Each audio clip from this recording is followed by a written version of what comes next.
24 news पर वक्त हो गया है दिन भर की 10 बड़ी खबरों का।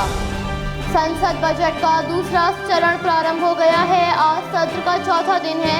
लोकसभा में केंद्रीय स्वास्थ्य मंत्री ने वैक्सीन पर किसी भी तरह की संदेह की बात को खारिज करते हुए लोगों से वैक्सीन लगवाने की अपील की। स्वास्थ्य मंत्री ने लोगों को वैक्सीन की खुराक लेने की अपील करते हुए कहा, किसी के मन में कोविड-19 वैक्सीन को लेकर संदेह नहीं होना चाहिए। मैं वैक्सीन शॉट लेने का सबसे आग्रह करता हूँ। राज्यसभा में नेता प्रतिपक्ष मल्लिकार्जुन खड़गे ने बीमा संशोधन विधेयक 2021 में त्रुटियां हैं, इसे स्टैंडिंग कमेटी के पास भेजना चाहिए। इसके तहत विदेशियों पर नियंत्रण और ऑनरशिप के प्रावधान लागू होंगे। बता दें, गुरुवार को राज्यसभा में चर्चा के दौरान बीमा संशोधन विधेयक पर खड़गे ने जोरदार प्रदर्शन किया था। उनके अनुसार सरकार पहले से ही बीमा क्षेत्र में FDI को बढ़ाकर 49% कर चुकी है। अब यह बीमा 74% की जा रही है। लोकसभा में फोन टैपिंग का मामला गूंजा था, इस पर भी राज्यसभा में हंगामे के आसार लगाए जा रहे हैं। आज राज्यसभा में जीरो और नोटिस दिया गया है। वहीं ईंधन पर बढ़ती कीमतों के कारण गरीब परिवार पुराने पारंपरिक ईंधन व्यवस्था अपनाने को मजबूर हो गए हैं। इसके साथ ही कांग्रेस सांसद अखिलेश प्रताप सिंह ने राज्यसभा में जीरो नोटिस दिया है। तो वहीं कोविड-19 के बढ़ते हुए मामलों का हवाला देते हुए वैक्सीनेशन एक समान आवश्यकता के मामले पर TMC सांसद सौगत राय ने लोकसभा में स्थगन प्रस्ताव का नोटिस दिया है।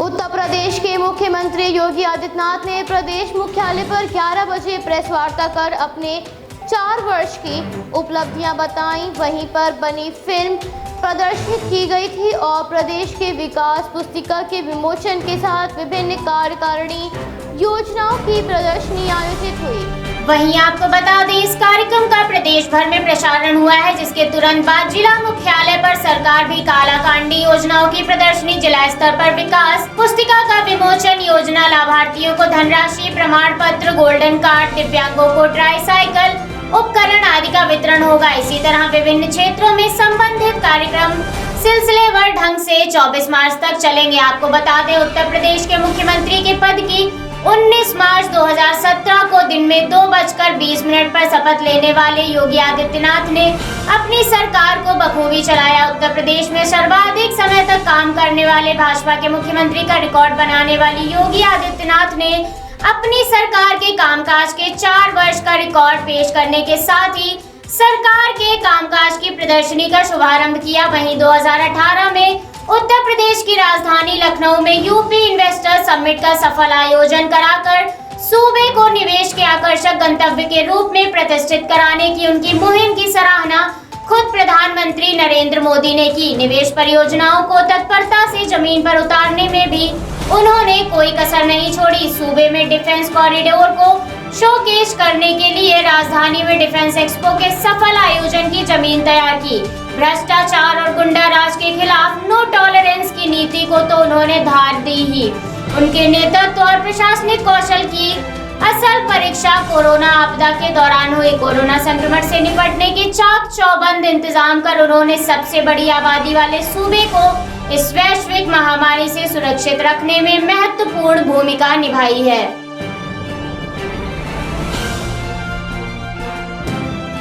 कांग्रेस सांसद राहुल गांधी ने असम के डिब्रूगढ़ में रैली को संबोधित करते हुए कहा, आपको लगता है कि लोकतंत्र में गिरावट आ रही है, युवा बेरोजगार है, किसान आंदोलन कर रहे हैं, CAA है। हम असम के लोगों से उनकी संस्कृति और परंपरा को भूलने के लिए नहीं कह सकते। इसके अलावा राहुल गांधी ने RSS पर आरोप लगाते हुए कहा, एक बल जो नागपुर में पैदा हुआ वो पूरे देश को नियंत्रित करने की कोशिश कर रहा है। आपको बता दें, देश में 5 राज्य में विधानसभा चुनाव होने वाले हैं, जिसमें से पश्चिम बंगाल राज्य को राजनीतिक परिप्रेक्ष्य में अहम माना जा रहा है। वहां की राजनीति ऐसे मोड़ पर आ गई है कि उस पर कुछ कह पाना नामुमकिन सा होता नजर आ रहा है। वहां की मुख्य पार्टी BJP और TMC खुलकर आमने सामने लड़ रही है। दोनों पार्टियां साम दाम दंड भेद अपना रही हैं। पश्चिम बंगाल में ममता बनर्जी की सरकार को लगातार झटके मिल रहे हैं। अब तक कई विधायक, पूर्व मंत्री और नेताओं ने पार्टी छोड़ भाजपा का दामन थाम लिया। वहीं डिब्रूगढ़ में रैली को संबोधित करते हुए राहुल गांधी ने कहा, लोकतंत्र का मतलब असम की आवाज पर, असम असम का नियंत्रण होना चाहिए। अगर हम इसमें छात्रों को शामिल नहीं करते हैं तो यहाँ लोकतंत्र हो ही नहीं सकता। युवाओं को सक्रिय रूप से राजनीति में आना चाहिए और असम के लिए लड़ना चाहिए। जब आपको लगता है कि आपका राज्य लूटा जा रहा है तो आपको युद्ध लड़ना चाहिए, लेकिन प्यार से, लाठी पत्थरों से नहीं। आगे राहुल गांधी ने कहा कि अगर आपको लगता है कि लोकतंत्र से नकारा जा रहा है, युवाओं बेरोजगार हैं, किसान प्रदर्शन कर रहे हैं और CAA आ रहा है, असम के लोगों को दिल्ली जाने के बाद अपनी संस्कृति और भाषा नहीं भूलनी चाहिए। नागपुर में पैदा हुई एक सेना पूरे देश को नियंत्रित कर रही है।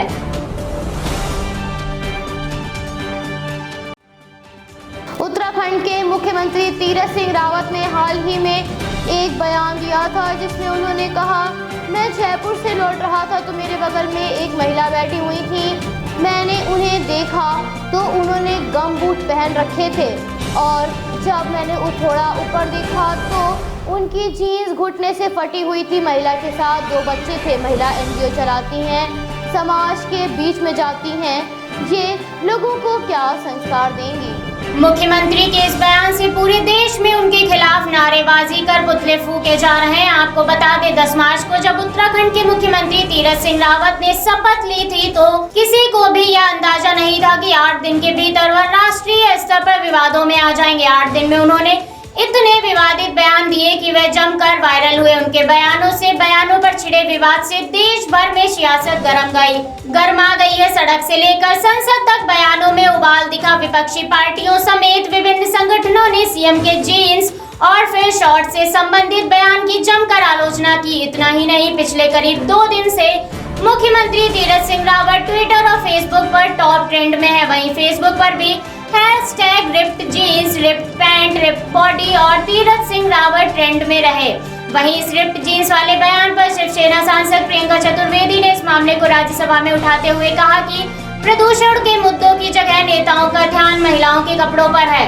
महिलाओं के कपड़ों को जज करने का अधिकार नेताओं को किसने दिया? वहीं समाजवादी पार्टी से सांसद जया बच्चन, तृणमूल कांग्रेस से सांसद महुआ मोइत्रा, कांग्रेस राष्ट्रीय महासचिव प्रियंका गांधी, दिल्ली महिला आयोग की अध्यक्ष स्वाति मालीवाल समेत कई हस्तियों ने तीरथ के बयान की निंदा की। वहीं अभिनेत्री गुलपनाग, अमिताभ बच्चन की नातिन नव्या, कंगना रनौत समेत कई अभिनेत्री और मॉडल्स ने भी सोशल मीडिया पर जीन्स और शॉर्ट्स में अपनी तस्वीरें पोस्ट कर CM के बयान की निंदा की। वहीं मुख्यमंत्री ने हरिद्वार में आयोजित कार्यक्रम में कहा कि मोदी का चमत्कार है। वह लोगों को कहते हैं त्रेता व द्वापर युग में राम व कृष्ण हुए हैं। राम ने भी समाज का काम किया था तो लोग उन्हें भगवान मानने लगे। आने वाले समय में लोग नरेंद्र मोदी को उसी रूप में मानने लगेंगे। जो काम नरेंद्र मोदी कर रहे हैं उसकी जय जयकार है। मोदी है तो मुमकिन है। हालांकि उत्तराखंड के मुख्यमंत्री तीरथ सिंह रावत ने अपने रिप्ड जीन्स वाले बयान पर सामने से माफी मांगी है और उन्होंने कहा है कि मेरी भावनाएं किसी के दिल को ठेस पहुंचाना नहीं था।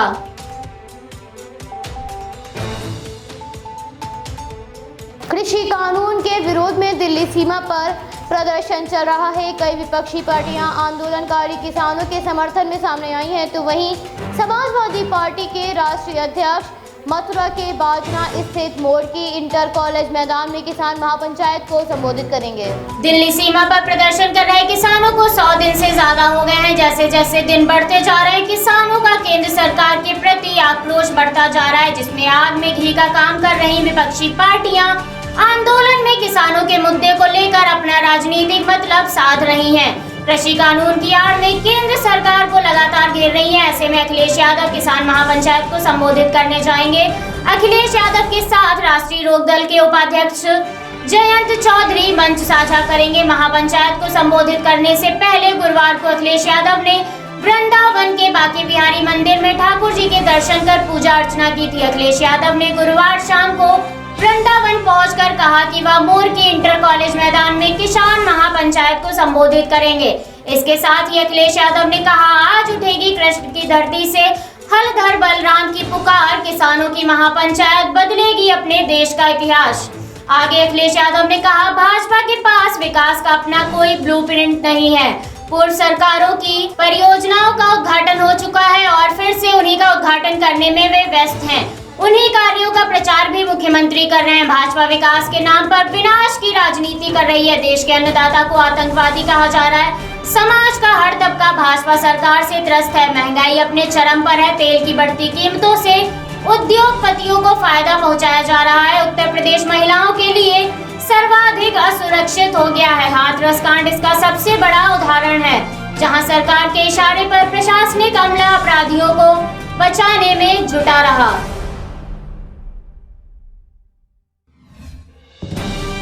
पश्चिम बंगाल के विधानसभा चुनाव नजदीक आ चुके हैं। पार्टियों ने चुनाव प्रचार एक दूसरे पर आरोप प्रत्यारोप का सिलसिला चरम सीमा पर रखा है। वहीं ममता बनर्जी ने एक चुनावी रैली में मोदी सरकार पर निशाना साधते हुए कहा था कि बंगाल जीतने के बाद हम दिल्ली की ओर बढ़ेंगे और भाजपा को हिला देंगे, जिस पर शुभेंदु अधिकारी ने पलटवार करते हुए कहा कि ममता ने 2019 में जिस यूनाइटेड फ्रंट की बात कही थी उसका क्या हुआ। उन्होंने कहा कि ममता इससे पहले भी भाजपा को केंद्र से हटाने की बात कह चुकी हैं। वहीं केरल में विधानसभा चुनाव के मद्देनजर मलयालम अभिनेता कृष्ण कुमार ने घर घर जाकर चुनावी अभियान किया। कृष्ण कुमार त्रिवेंद्रम केंद्रीय निर्वाचन क्षेत्र से चुनाव लड़ रहे हैं। उन्होंने कहा, हमें त्रिवेंद्रम में काफी बदलाव की जरूरत है। इनमें बस स्टॉप, शौचालय और बच्चों को खाना खिलाने जैसी सुविधाएं शामिल हैं। इसके अलावा जल निकासी और कचरा जैसे मुद्दों का भी समाधान ढूंढना है। आपको बता दें, दिल्ली में चुनाव आयोग से पश्चिम बंगाल में हिंसा मुक्त निष्पक्ष मतदान पर चर्चा करने के लिए तृणमूल संसदीय प्रतिनिधिमंडल मुलाकात करेगी। इस प्रतिनिधिमंडल में सौगत राय, महुआ मोइत्रा और हाल ही में टीएमसी से जुड़े पूर्व भाजपा नेता यशवंत सिन्हा शामिल रहेंगे। वहीं तमिलनाडु, केरल, पश्चिम बंगाल, असम और पुडुचेरी में होने वाले विधानसभा चुनाव की तारीख जैसे जैसे पास आ रही है, वैसे वैसे राजनीतिक पार्टियां अपने उम्मीदवारों की घोषणा कर रही हैं। इस शह और मात के खेल में किसकी जमानत जब्त होगी और किसको सिंहासन मिलेगा, ये तो आने वाला वक्त ही बताएगा।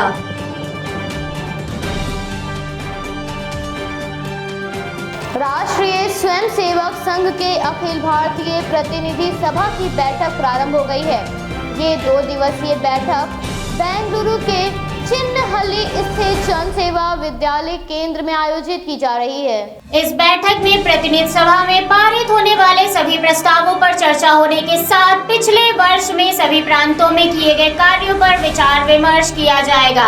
आरएसएस के इतिहास में यह बैठक पहली बार नागपुर के बाहर हो रही है, जिसके मद्देनजर इस बैठक को काफी अहम माना जा रहा है। 20 मार्च को होने वाले चुनाव के मद्देनजर यह देखना दिलचस्प होगा कि इस बार सरकारीवा अपनी जगह कायम रख पाते हैं या उनकी जगह कोई और लेगा। इस बैठक में 500 के करीब संघ के प्रतिनिधियों के शामिल होने के आसार जताए जा रहे हैं। आमतौर पर 1500 के करीब लोग शामिल होते थे, लेकिन इस बार महामारी को देखते हुए संख्या कम कर दी गई है।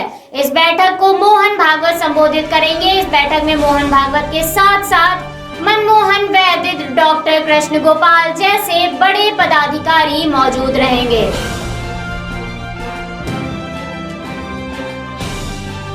कोविड-19 संक्रमण प्रतिदिन बढ़ता जा रहा है। ऐसे में हरिद्वार में महाकुंभ का आयोजन हो रहा है। अब वहीं कुंभ मेला पुलिस प्रशासन ने एक मोबाइल ऐप बनाया है। इस ऐप के माध्यम से श्रद्धालुओं को कई अहम जानकारी मिल सकेंगी। इसके साथ ही पुलिस कर्मियों की हाजिरी भी इस ऐप के माध्यम से लगेगी। महाकुंभ मेले को लेकर प्रशासन द्वारा कई तैयारियां की गई हैं। इसमें खासकर महामारी से बचाव के लिए प्रशासन ने खास इंतजाम किए हैं। तो वहीं फेसबुक पेज, वेबसाइट के बाद पुलिस ने एक ऐप तैयार किया है। इस ऐप को कुंभ द्वार का नाम दिया गया है। इसे श्रद्धालु प्ले स्टोर में जाकर डाउनलोड कर सकते हैं। इसके बाद श्रद्धालुओं को इस ऐप के जरिए इस नाम का पूरा ब्यौरा मिल सकेगा। सारी जानकारी, घाट का रास्ता, पार्किंग से लेकर होटल तक की जानकारी इस ऐप के जरिए श्रद्धालुओं को मिल सकेगी। शाही स्नान के समय पुलिस द्वारा जारी किए गए यातायात परिवर्तन की जानकारी भी इस ऐप के जरिए मिल सकेगी। भीड़ के हिसाब से कौन सा घाट कितने बजे तक बंद रहेगा या खुलेगा, इसकी जानकारी भी इस ऐप पर लगातार अपडेट की जाएगी। यदि आपका कोई परिजन हो जाता है तो वह कहां पर मिलेगा, इसके बारे में भी पता लगाया जा सकेगा। कुंभ द्वारा कर्मचारी डाउनलोड करेंगे तो उनकी लोकेशन के बारे में कंट्रोल रूम में पता चल सकेगा।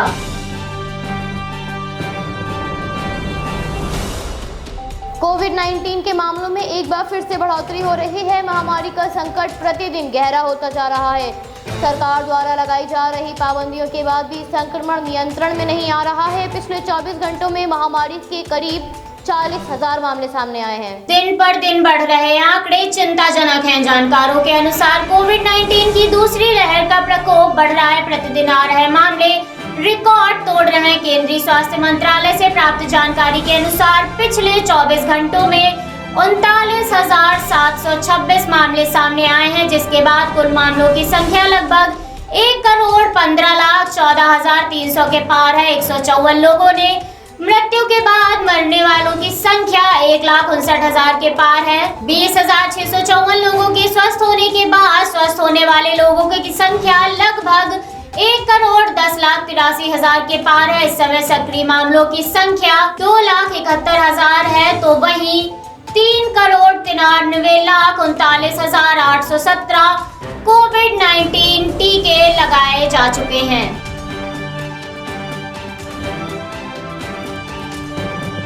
अलास्का में चीनी अमेरिका वार्ता समाप्त हो गई है। इस वार्ता को प्रतिनिधि मंडल ने छोड़ दिया था। अमेरिकी विदेश मंत्री एंटोनियो ने चीनी अधिकारियों के साथ चर्चा की थी।